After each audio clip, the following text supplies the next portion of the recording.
Hello साथियों, आज इस क्लास में हम गणित के उन महत्वपूर्ण प्रश्नों को सॉल्व करना सीखेंगे जो कि हर बार एग्जाम में पूछे जाते हैं।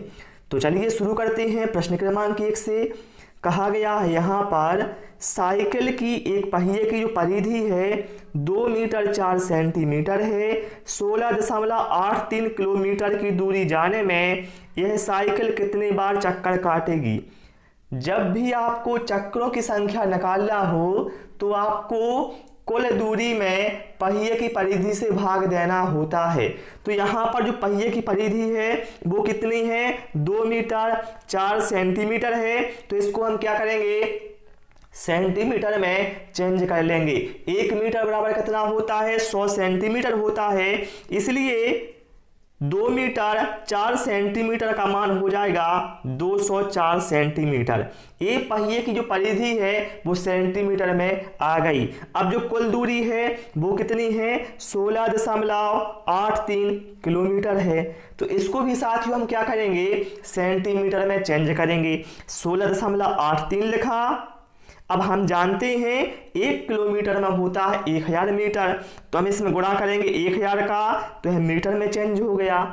अब इसको हम सेंटीमीटर में चेंज करेंगे तो क्या करना पड़ेगा, 100 से गुणा करना पड़ेगा, क्योंकि 1 मीटर बराबर 100 सेंटीमीटर होता है। ठीक है। अब इसके बाद क्या करो भाई, आप 16.83 और 100 इनका आपस में गुणा कर दो तो जो दशमलव है ये खत्म हो जाएगा। 1683 गुणित 1000। ये हमारे पास जो कुल दूरी है वो सेंटीमीटर में आ गई।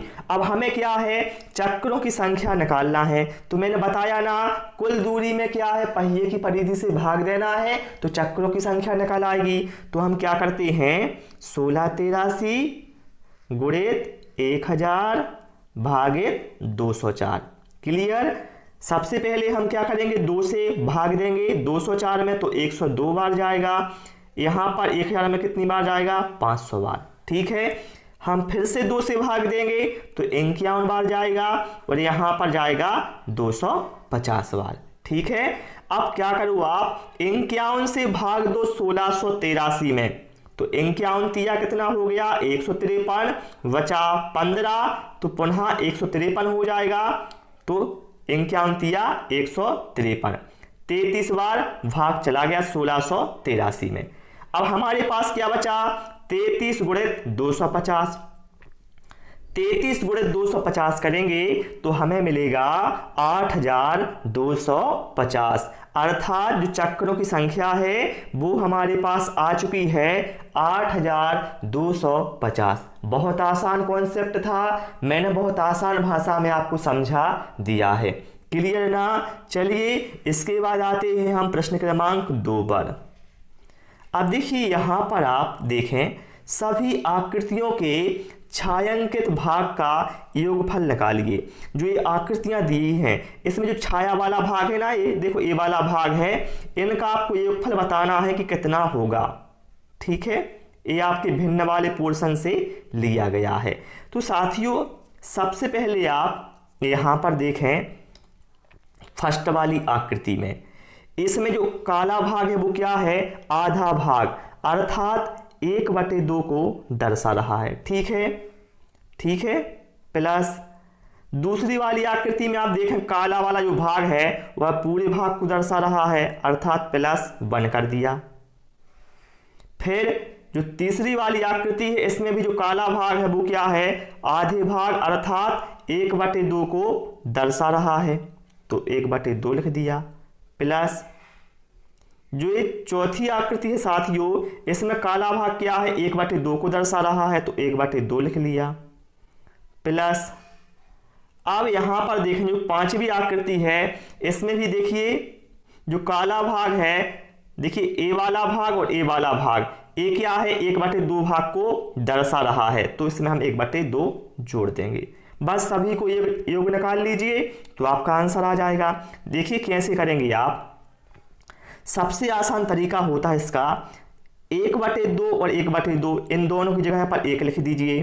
ठीक है। इसी तरह से इन दोनों की जगह पर क्या है, आप 1 लिख सकते हैं। ठीक है। तो हमने क्या किया, इन दोनों की जगह पर 1 लिख दिया। प्लस ये जो 1 है ये ज्यों का त्यों रहेगा, प्लस और एक यहाँ का हो गया ये, ठीक है। तो कितना होगा 1 धन 1 धन 1 मतलब 3 आ गया, ठीक है। मतलब कुल भाग कितना है 3, अर्थात जो ऑप्शन सी है वो करेक्ट आंसर हो जाएगा। यहाँ पर हमने क्या किया है भाई 1/2 धन 1/2 मतलब आधा प्लस आधा कितना होता है 1 होता है।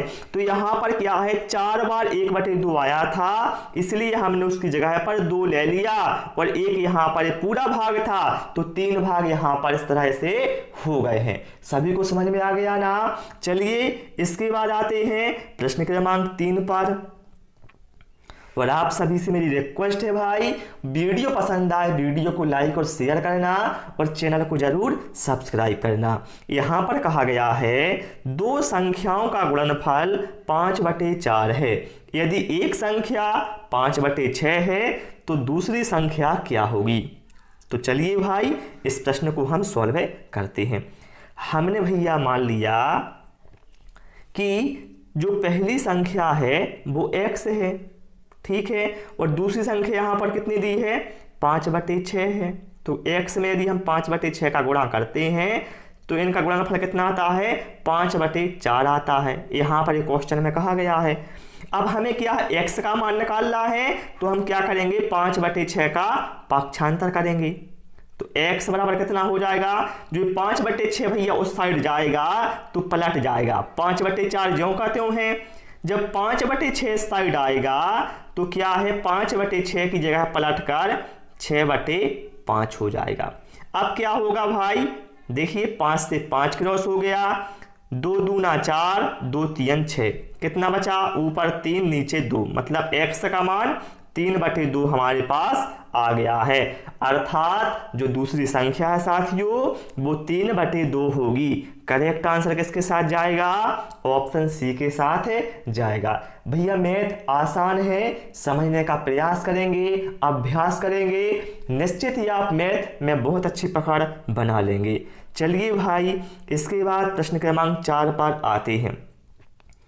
हरि प्रतिदिन 70 मीटर त्रिज्या के वृत्ताकार मार्ग को 4 चक्कर लगाता है, वह प्रतिदिन कितने किलोमीटर चलता है। देखिए भाई जो हरि है वो क्या करता है 70 मीटर त्रिज्या के वृत्ताकार पथ के 4 चक्कर लगाता है। तो पहले हम पता करेंगे आखिर वह एक चक्कर में कितनी दूरी तय करता है। भैया मेरे एक चक्कर में वह है वृत्त की परिधि के बराबर दूरी तय करेगा।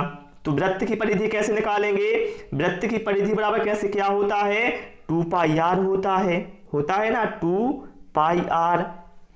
तो यहाँ पर 2 लिखा, पाई का मान 22/7 हो गया और r क्या है त्रिज्या जो हमें 70 मीटर दी हुई है। अब क्या करेंगे 7 एकम 7 7 धाम 70 गुणा कीजिए 22 दूनी 44 44 गुणे 10 440 मीटर।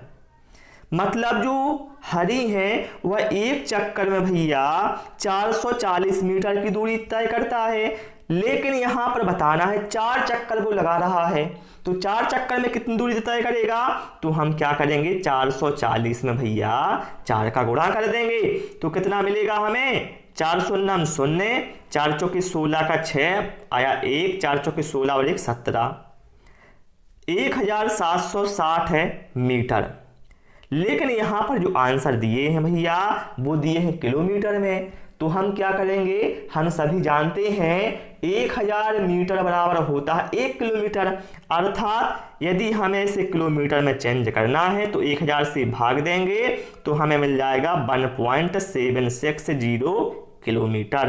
अर्थात करेक्ट आंसर यहाँ पर हमारा ऑप्शन सी के साथ चला जाएगा। ओके चलिए प्रश्न क्रमांक 5 पर आते हैं। एल तथा एम रेखाएं ओ बिंदु पर प्रतिच्छेद करती हैं।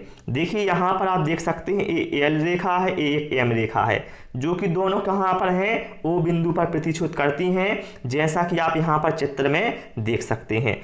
कहा गया है यदि एक्स जो कोण का जो मान है साथियों एक्स कोण, अर्थात इस वाले जो कोण का मान है वो 45 अंश हो तो वाई जेड तथा यू के मान क्रमशः क्या होंगे।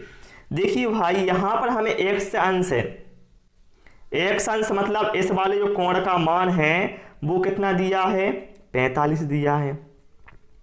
अब देखिए जितना साथियों x का मान होगा उतना ही क्या है, z का मान होगा ना, क्योंकि ये दोनों क्या है, शीर्षाभिमुख कोण है जो कि आपस में क्या है, बराबर होते हैं, अर्थात z का मान भी कितना होगा, 45 होगा। इतना सभी को क्लियर हो गया। अब आप लोग ये देखें भाई कि देखिए जो m है, ये m रेखा पर x का मान कितना हो गया, 45, तो y का मान कितना होगा भैया मेरे, y का मान कितना होगा, 180 में से 45 हम घटाएंगे। क्यों घटाएंगे, क्योंकि साथियों यहां से लेकर यहां तक का जो मान है कोण का वो टोटल कितना है, 180 होता है कुल रेखा पर, ठीक है।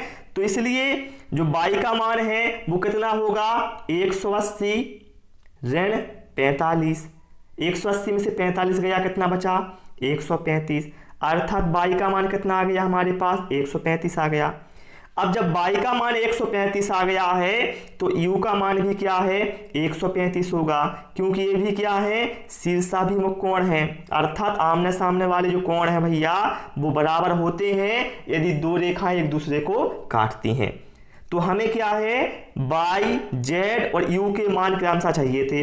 तो y का मान कितना आएगा, y का मान आएगा 135, ठीक है, z का मान कितना आएगा, 45 और u का मान 135, मतलब 135, 45 और 135 इस तरह से दिया है ऑप्शन सी में, जो कि हमारा करेक्ट आंसर हो जाएगा। बहुत आसान है ना। चलिए भाई इसके बाद प्रश्न क्रमांक 6 पर आते हैं। यहां पर कहा गया है यदि a/b बराबर 1/2 तो a+b/a-b का जो मान है वो किसके बराबर होगा। इसमें बहुत सारे छात्र सोचते हैं कि वो सवाल बहुत कठिन है, बहुत आसान है भाई मेरे।